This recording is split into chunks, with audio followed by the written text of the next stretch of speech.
This is a huge fire, and it went on for hours until it was able to be extinguished.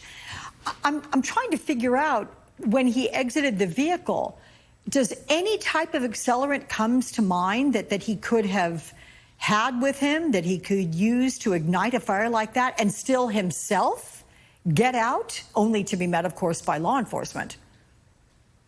He could use things like gasoline. I mean, if he planned this ahead of time, which he obviously did, he could have had cans of gasoline.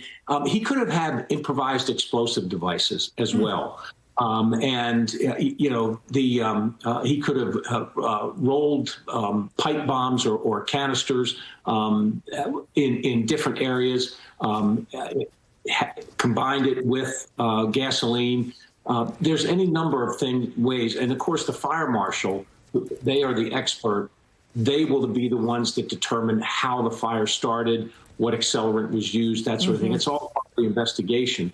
But you're right on target, because a building this size doesn't go up like this building eventually did. I mean, this building basically has been burned to the ground. I mean, at one point there was a live shot of the entire roof being on fire, which means this isn't something that they're going to be able to contain. It was certainly not contained, and it really is going to be a total loss in terms of as far as the building goes. So there had to have been some sort of accelerant. I guess what we don't know at this point is, did he do anything before he rammed through the door? Did he put things in place that assisted in terms of getting the fire going in different places? Or was he just strategic enough, or I guess, just found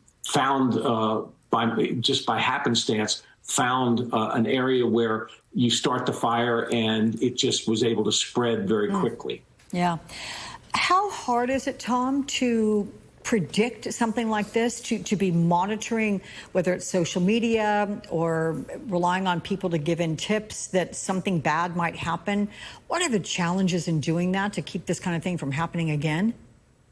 Well, first of all, as we all know, social media is just bigger than I think any individual could reasonably keep track of the information that's out there. I know when I was with the Capitol Police, we had a whole staff, we had a whole team of people who did nothing but scour social media, scour the web, scour the dark web as well. We were, still had a finite ability, and, we were looking at, putting the names of members of Congress in as search words and other specific search words. I don't know that if that there's anybody that's just proactively doing this for places of worship, and it's something that it really is trying to find that needle in a haystack. Yeah.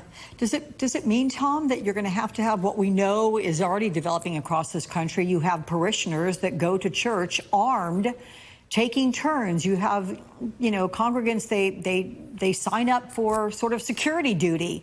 I mean, armed with guns at the front doors of their church. Is this what it's coming to?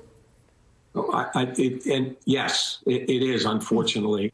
Even the church that I attend, there are a number of police officers that attend this church, and they have gotten a group together. And in fact, when they go to the service, they're armed. They stand in the back of the church as just to keep a watch on what's going on both inside and outside of the church.